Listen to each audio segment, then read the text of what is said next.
Évangile de Jésus-Christ selon saint Matthieu. En ce temps-là, Jésus disait à ses disciples cette parabole. En effet, le royaume des cieux est comparable au maître d'un domaine qui sortit tôt le matin afin d'embaucher des ouvriers pour sa vigne.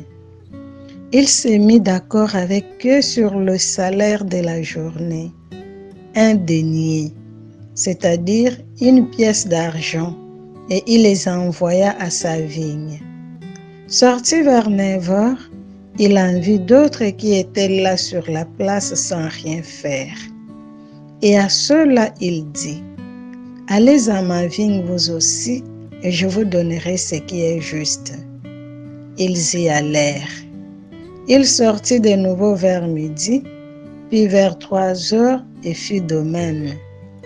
Vers 5 heures, il sortit encore, en trouva d'autres qui étaient là et leur dit, « Pourquoi êtes-vous restés là toute la journée sans rien faire ?» Ils lui répondirent, « Parce que personne ne nous a embauchés. » Il leur dit, « Allez à ma vigne vous aussi. » Le soir venu, le maître de la vigne dit à son intendant, « Appelle les ouvriers et distribue le salaire, en commençant par les derniers pour finir par les premiers. » Ceux qui avaient commencé à 5 heures s'avancèrent et reçurent chacun une pièce d'un denier. Quand vint le tour des premiers, ils pensaient recevoir davantage, mais ils reçurent eux aussi chacun une pièce d'un denier. En le recevant, ils récriminaient contre le maître du domaine. Ceux-là, les derniers venus, n'ont fait qu'une heure, et tu les traites à l'égal de nous qui avons enduré le poids du jour et la chaleur. Mais le maître répondit à l'un d'entre eux, « Mon ami, je ne suis pas injuste envers toi.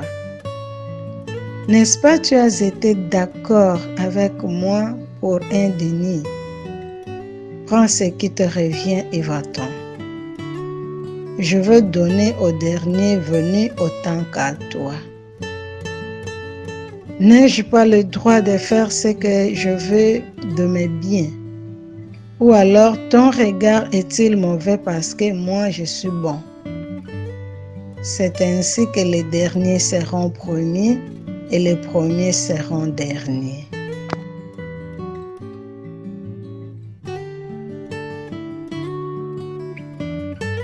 Dans cette parabole, Jésus nous fait voir que la justice de Dieu est différente de notre. Sa justice est compassion, miséricorde et bonté. Elle dépasse tout, y compris nos mérites. Cela veut dire que nous devons abandonner notre logique comptable, car dans le royaume des cieux, il n'y a pas de machine pour calculer les mérites. La bonté de Dieu ne fait compte de rien. Sa logique est autre que la nôtre. Et quand la logique de Dieu est trop différente de nôtre, la tentation qui nous prend est celle de contester. Et c'est ce qu'ont fait les ouvriers de la première ère. Peut-on vraiment être mécontent des décisions de la bonté divine? Les péchés de ceux qui ont commencé à travailler dans la vigne du Seigneur est avant tout contre un niveau humain. On se plaint de ce qui a été reçu alors que ce qui a été convenu l'a été. Plus encore, leur péché est contre la divinité.